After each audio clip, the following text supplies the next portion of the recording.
আপনি দেখছেন Padma news 24.com এর টপ ট্রেন্ডস। সাথে আছি আমি রাউফু ইসলাম।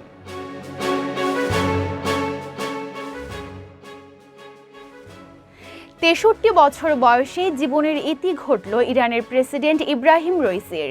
হেলিকপ্টার দুর্ঘটনায় প্রেসিডেন্টের সঙ্গে দেশটির পররাষ্ট্রমন্ত্রী সহ নিহত হয়েছেন ৯ জন। রইসি বিশ্ব রাজনীতিতে এক আলোচিত ব্যক্তি, ইসরায়েল আমেরিকার শত্রু। অন্যদিকে ফিলিস্তিন ও মুসলিম বিশ্বে বেশ জনপ্রিয় শাসক তিনি। প্রেসিডেন্ট ইব্রাহিম রইসি ছিলেন দেশটির রক্ষণশীল নেতা। সর্বোচ্চ নেতা আয়াতুল্লাহ আলী খামিনির একজন শিষ্য ছিলেন তিনি। খামিনির উত্তরসূরিদের অন্যতম হিসেবে ভাবা হতো রইসিকে। কট্টরপন্থীদের কাছে তার জনপ্রিয়তা ছিল আকাশচুম্বী। ১৯৬০ সালে উত্তর পূর্ব ইরানের পবিত্র শহর মাশহাদে জন্ম নেয়া রইসি মাত্র ২০ বছর বয়সে তেহরানের পার্শ্ববর্তী শহর কারাজের প্রসিকিউটর জেনারেল নিযুক্ত হন। ১৯৮৯ থেকে ১৯৯৪ সাল পর্যন্ত তিনি তেহরানের প্রসিকিউটর জেনারেলের দায়িত্ব পালন করেন। ২০০৪ সাল থেকে তিনি এক দশক জুডিশিয়াল অথরিটির উপপ্রধানের দায়িত্বে ছিলেন। ২০১৯ সালে তাকে বিচার বিভাগের প্রধান নিযুক্ত করেন দেশটির সর্বোচ্চ ধর্মীয় নেতা Ayatollah Ali Khamenei. Ibrahim Raisi ২০২১ সালের প্রেসিডেন্ট নির্বাচনে বিজয়ী হন।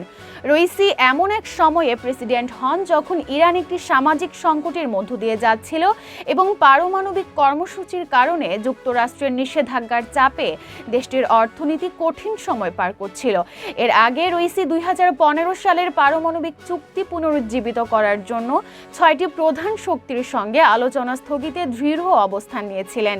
২০১৮ সালে তৎকালীন মার্কিন প্রেসিডেন্ট ডোনাল্ড ট্রাম্প ৬ বড় শক্তির সঙ্গে যে পারমাণবিক চুক্তিতে সম্মত হয়েছিলেন তা থেকে নিজেকে প্রত্যাহার করে নেয় ইরান। এরপর তেহরানের উপর পুনরায় কঠোর মার্কিন নিষেধাজ্ঞা আরোপ করা হয়। জবাবে তেহরান ধীরে ধীরে পারমাণবিক চুক্তির বিধিনিষেধ লঙ্ঘন করতে শুরু করে।